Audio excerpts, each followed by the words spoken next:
Hi everybody, and welcome to today's video. Today we're going to talk about overseeding in spring and fixing those dead spots that you're noticing in your grass. So at this point in the season, we've had a lot of rain here in the Midwest, and we're noticing those yards start to green up and everything's looking really good. But as you kind of walk around your yard and start to mow, you've no doubt noticed those thin areas. And what we want to do is make sure that we take any of that debris out of those thinned out areas. And we're actually going to show you today how to spot fix those so you don't have any bald spots in your lawn. Coincidentally, we're also going to talk about overseeding your yard to make sure that we're putting down seed across the entire yard to make sure that the grass is nice and thick all throughout the entire summer. So a really simple topic. It does require a little bit of work, and I'm going to show you how to make this really easy on yourself, where to start, and how to get the most out of this project. So let's go ahead and get out on my lawn and show you what we're going to do today. The tools I'm going to use here today are my dethatching rake, and if you don't have one of those, you can use a normal rake. I'm also going to use a tool to rough up the soil. We just want to disrupt that soil and make sure that it's not compacted. I've also bought topsoil to put over the area to create good seed to soil contact. So just use your rake to rake up the additional dead grass that you see. What we want to do is just clear out all the debris in this area so we have fantastic seed to soil contact. We also want to make sure that any nutrients that we're putting down in the yard get down to the soil. Also, as well as air and water are a critical part to seed growth, especially at this time of year. So just go ahead and rake out all the dead grass. We just want to be able to see through the existing grass down to the soil. And like I said, this will create a good bed for us to put our seed down. Next, I'm just going to take my handy garden weasel and just roll over the surface area. All I'm trying to do here is just pull up any compacted dirt. If you don't have a tool like this, just feel free to use like any sort of hand tool that you have. But essentially all we're doing is just roughing up the area and uprooting some of that compacted soil. So when we put down dirt on top of it, that new dirt can mix in with the existing soil and make a good bed for our seed to sit in. Really simple step, very impactful. Next, we're going to actually just put topsoil down on the area. And this is actually what's going to hold our seed in place. I like to use topsoil. You can also use potting soil here too. Either will serve its purpose, but one bag will actually go a long ways. And what we're going to do here too is just walk around the area, fill in any of the larger gaps, any bare spots that you have, put dirt in, and any of those areas that you've cleaned out dead debris. Let's go ahead and put that down as well.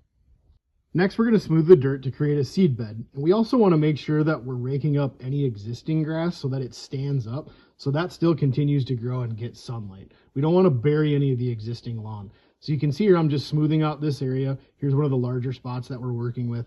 But once again, just making sure that that existing grass stands up in that area.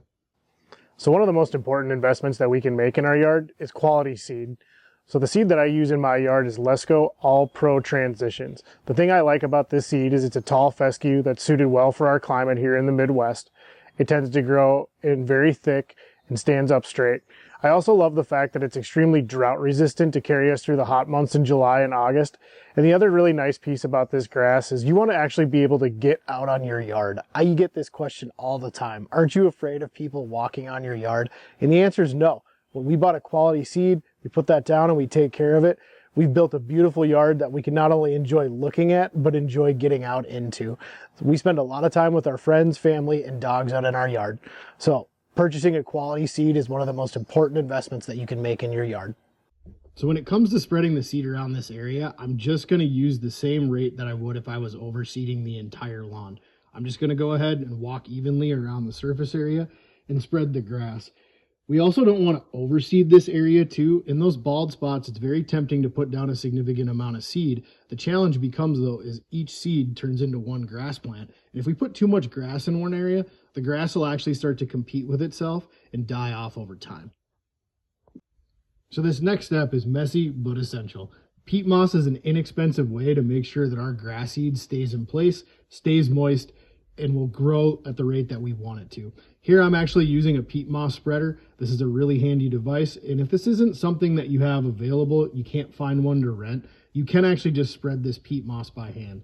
But essentially now what we're going to do is just walk over the entire surface area, dropping that peat moss down. And like I said, this will lock the seed into place. It'll stop birds, things like that from eating it, but it's also going to help keep the seed moist, because we do want to make sure that for the next 7 to 10 days while we wait for the seed to grow, that moisture is kept in place.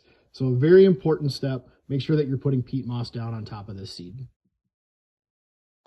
So now at this point, our only responsibility is to make sure that we keep those seeds moist on a daily basis so that they'll grow. So for the next 7 to 10 days while we wait for those seeds to grow, once or twice a day, just head out and just put a minimal amount of water on there. Just keep the area moist. We don't have to hydrate it and drench it, but we do want to make sure that it just stays moist. And the peat moss will do a fantastic job of keeping that moisture down in the area. And for, like I said, the next 7 to 10 days, let's stay off of it as much as we can. We'll abstain from mowing that area. And then you'll actually see that grass seed start to grow in. And after that, you can get back to your normal mowing routine and you'll have a beautiful filled in spot in your lawn. So thanks for joining me today out on my lawn. Now, go ahead and get out on yours.